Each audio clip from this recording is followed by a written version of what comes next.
Bien le bonsoir à tous, dans cette vidéo je vais vous présenter l'histoire de l'aéroport de Roissy-Charles de Gaulle.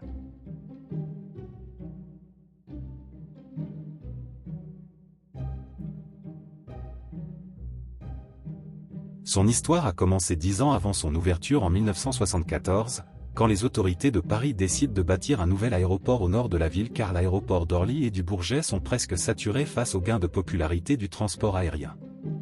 L'aéroport se situe sur 6 communes en tout dont plus de la moitié de la commune de Roissy. Cette petite ville était composée en grande partie de terrains agricoles. Les riverains ont protesté contre l'édification de l'aéroport mais la direction a décidé de les indemniser pour qu'ils puissent s'installer ailleurs ou bien commencer de nouvelles affaires. Il porte le nom de Charles de Gaulle, président en place au début du projet.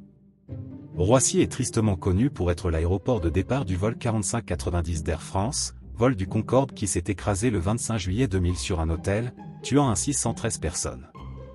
Aujourd'hui il y a un Concorde exposé près des pistes.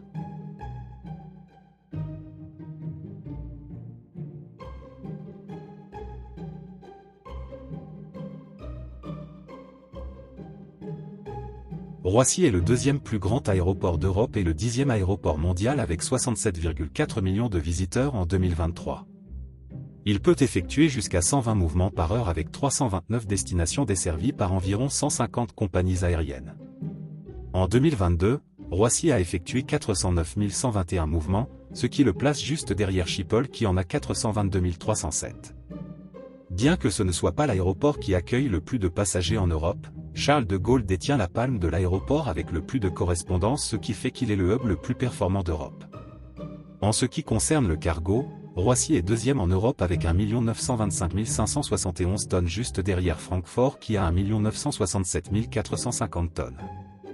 En réalité, Roissy pourrait gérer 3,6 millions de tonnes à l'année.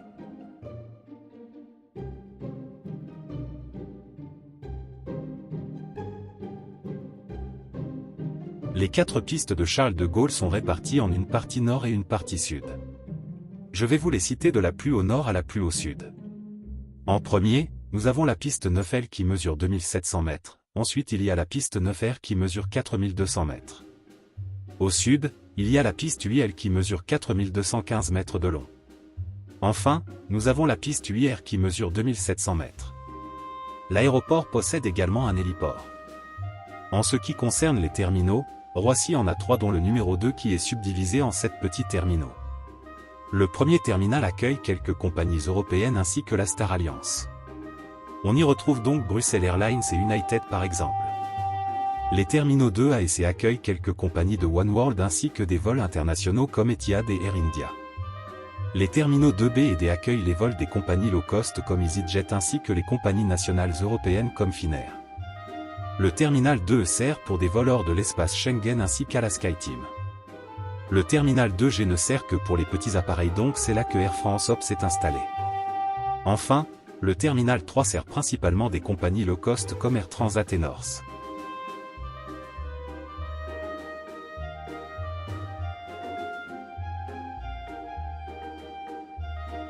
L'aéroport de Roissy dispose d'un large parc hôtelier pour que les passagers puissent trouver un logement à côté de l'aéroport. L'aéroport contient un grand nombre de salons destinés aux passagers qui voyagent en classe business, le plus connu étant celui d'Air France au terminal 2E. Charles de Gaulle dispose également de son propre centre commercial directement dans l'aéroport. L'aéroport est aussi connecté par 2 gares ce qui fait que vous pouvez venir à Roissy directement en train ou en RER. Roissy est connu pour sa forme atypique qui lui permet même d'accueillir une autoroute dans le premier terminal. En parlant de transport, Roissy possède évidemment son propre train pour voyager entre les terminaux de manière autonome.